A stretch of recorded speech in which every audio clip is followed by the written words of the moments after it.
आज आम्ही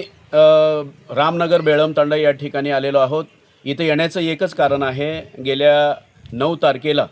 या बेळम वस्तीवरील एक ऊसतोड कामगार प्रवासामध्ये मोटरसायकलवरून अपघात होऊन निधन झालेलं आहे। त्यांच्या कुटुंबियांना सांत्वनपर भेट देण्यासाठी आणि आज आमच्या संघटनेच्या वतीने या कुटुंबाला आम्ही एक 5,000चा आर्थिक धनादेश आमच्या संघटनेच्या वतीनं मदत म्हणून देण्यात आलेली आहे। आणि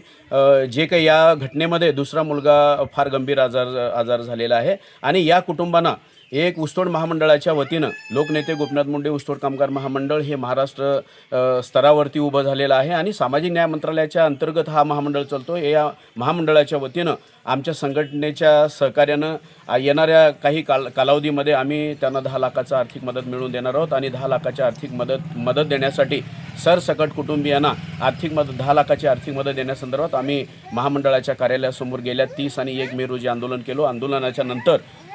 5 मे रोजी आदरणीय सामाजिक न्यायमंत्री संजयजी शिरसाट साहेब आणि सामाजिक न्याय विभागाचे प्रधान सचिव हर्षदीपजी कांबळे साहेब यांना आम्ही निवेदनाच्या माध्यमातून एकतर या महाराष्ट्रामध्ये जे काही ऊसतोड कामगार अपघाती किंवा कोणत्याही घटनेमध्ये मयत होतात त्यांना सरसकट 10 लाखाची आर्थिक मदत देण्यासंदर्भात आम्ही त्यांच्याकडे निवेदन दिलेलं आहे, विनंती केलेली आहे आणि आदरणीय महोदय मंत्री महोदयांनी आम्हाला त्या बैठकीमध्ये येत्या काही दिवसामध्ये 10 लाखाचा सरसकट आर्थिक मदतीचा शासन निर्णय आम्ही पारित करणार आहोत, हे देखील आम्हाला शब्द दिलेले आहेत। त्याच पद्धतीनं प्रधान सचिव कांबळे साहेबांनी देखील आम्हाला शब्द दिलेले आहेत आणि या माध्यमातून मी पुनश्च एकदा या सामाजिक न्याय मंत्रालयाचे मंत्री महोदय संजयजी शिरसाट साहेब यांना मी एक विनंती करेन की लवकरात लवकर जो काही प्रलंबित 10 लाखाचा आर्थिक मदतीचा जो काही शासन निर्णय पारित व्हायचा आहे ते प्रलंबित राहिलेलं आहे। लवकरात लवकर या कुटुंबियांना आर्थिक मदत देण्यासाठी आपण शासन निर्णय पारित करावं आणि दुसऱ्यांदा या कुटुंबाला एक आश्वासन देऊ शकतो की यांचे जे काही लहान लहान मुलं आहेत या मुलांना शिक्षणाच्या माध्यमातून कुठे जर अडचण आली तर या मुलाबाळांचं देखील आमची संघटना यांना दत्तक स्वरूपामध्ये घेईल आणि त्याच पद्धतीनं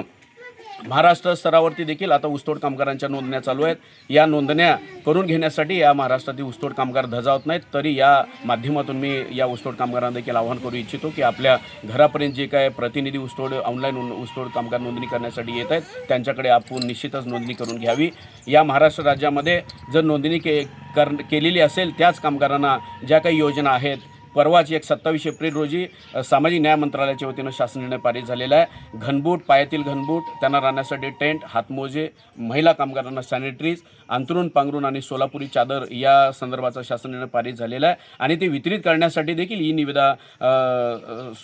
निविदेची देखील प्रक्रिया झालेली आहे। त्याबद्दल मी या जो काही ऊसतोड बांधव आहेत या ऊसतोड बांधवांना आवाहन करू इच्छितो की आपली आजच नोंदणी करून घ्यावी। नोंदणी केल्याशिवाय आपल्याला योजना मिळणार नाहीत आणि त्याचबरोबर जे काही ऊसतोडीचे काम करतात त्यांनी देखील विमा पॉलिसी उतरून घ्यावी, जेणेकरून या पॉलिसीच्या माध्यमातून आपल्या कुटुंबाला बरीच आर्थिक मदत मिळेल। एकंदरीत मी एक ईश्वरचरणी प्रार्थना करतो की अशा होणाऱ्या ज्या घटना आहेत अशा स्वरूपाच्या घटना व्हायला नको, परंतु जे काही होणाऱ्या घटना देखील चुकत नाहीत, तरी यासाठी या कुटुंबाला भरघोस आर्थिक मदत मिळवून देण्यासाठी सामाजिक न्याय मंत्रालयाने लवकरात लवकर पावले उचलायला पाहिजे आणि अशा कुटुंबांना भरघोस आर्थिक मदत द्यायला हवी, एवढीच माझी सामाजिक न्याय मंत्री संजयजी शिरसाट साहेबांना माझी शेवटची कळकळीची विनंती आहे। लवकरात लवकर महोदय आपण शासन निर्णय पारित करा आणि 2018 पासून जे काही मयत ऊसतोड कामगार आहेत त्यांच्या कुटुंबियांना आर्थिक मदत देण्यासाठीचं शासन निर्णय पारित करा आणि जे काय 10 ऑक्टोबर 2024 पूर्वी जे काही लोक मरण पावलेले आहेत आणि जिल्हा समितीवरून हे प्रस्ताव महामंडळाकडे गेलेले आहेत, महामंडळावर देखील अशा स्वरूपाचे धनादेश प्रलंबित आहेत। या कुटुंबियांना लवकरात लवकर हे धनादेश पुरवण्याचं काम देखील करावं आणि जिल्हा समितीनं असा आदेश करायला पाहिजे की जे काय भविष्यामध्ये येणारे जे काय प्रस्ताव आहेत सरसकट प्रस्ताव स्वीकारण्यासाठी देखील आदेश निर्गमित व्हावं, एवढीच माझी विनंती आहे। आणि या जे मयत ऊसतोड कामगारांचे कुटुंबातील जे काही सुशिक्षित आहेत किंवा अസുशिक्षित लोक आहेत यांना देखील शासकीय सेवेमध्ये समावेश करण्याची तरतूद देखील या मंत्री महोदयांनी करायला पाहिजे, एवढीच माझी विनंती आहे।